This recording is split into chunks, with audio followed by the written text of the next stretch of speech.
हम लोग खेतों में अनाज उगाने वाले लोग हैं, लेकिन अगर हमें सताया जाएगा, यदि हमारे साथ जुल्म सितम किया जाएगा, तो हमें लगता है अपने अस्तित्व की रक्षा के लिए हमें एक बार फिर से वही उलगुलान करना होगा जो उलगुलान कभी इस धरती में हमारे पूर्वजों ने किया था, जो उलगुलान इस धरती में कभी हमारे वीरों ने किया था।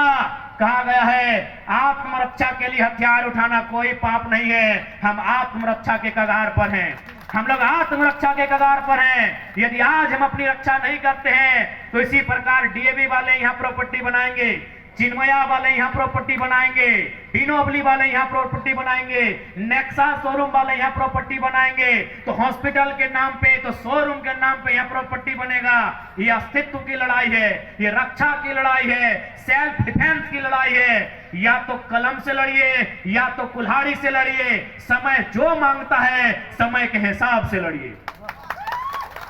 यदि समय के हिसाब से नहीं लड़ते हैं तो आपके अस्तित्व को इतिहास में दफन कर दिया जाएगा, आपके वजूद को इतिहास के पन्नों में दफन कर दिया जाएगा, जैसे आज आपकी नौकरियों को दफन कर दिया गया। किया गया कि नहीं? आपकी आवाज को दफन कर दिया गया, आपके अधिकार को दफन कर दिया गया।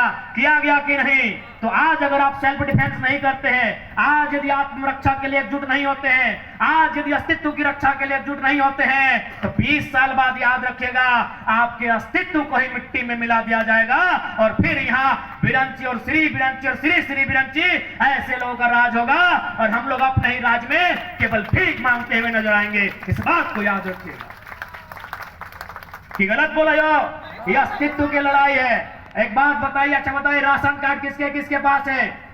अगर पास राशन कार्ड हो ना? की मिला है राशन कार्ड से? की मिला है 4 कितना 5 किलो 5 किलो, चल ठीक हो। अच्छा एक बात बताओ, ये सवाल हमार जितना हमार माए मौसी की उम्र में है, जगह जगह तनी तनी चूल पाई के लोखनी से हो।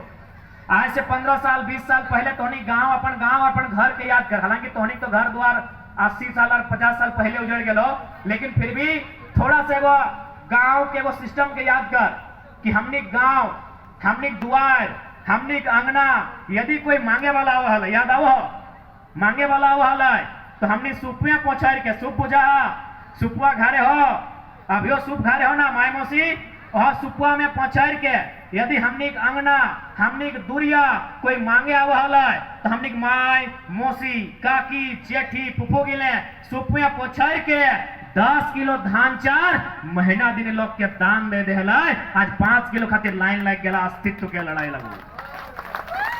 एक 29 साल का लड़का, एक 29 साल का लड़का 2900 साल के इतिहास को आज 5 मिनट में आपके सामने रख रहा है।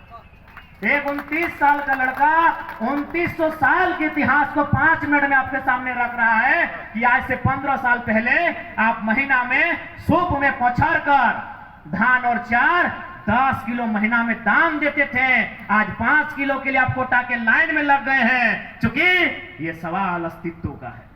यदि आज आप नहीं समझते हैं, यदि आज आप नहीं समझते हैं, 20 साल जाने में समय नहीं लगेगा, 20 साल बाद आप आधा किलो 4 के लिए लाइन में लगेंगे, हम आपको ये गारंटी दे रहे हैं।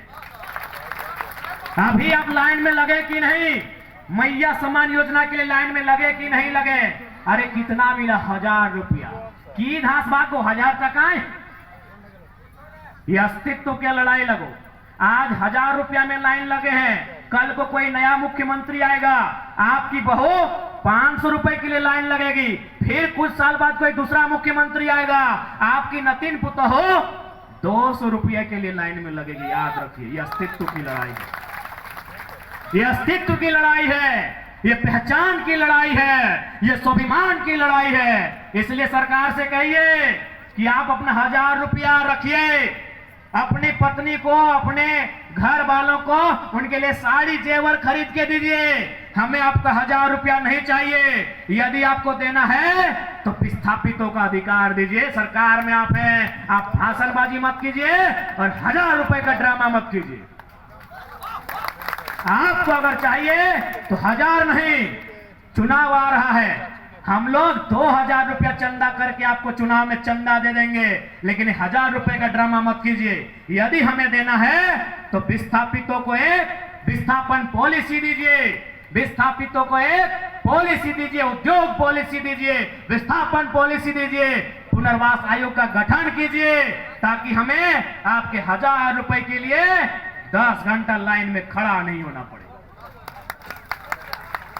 रखिए अपने 1000 रुपए को, हमें पॉलिसी दीजिए, हमें बेहतर पॉलिसी दीजिए।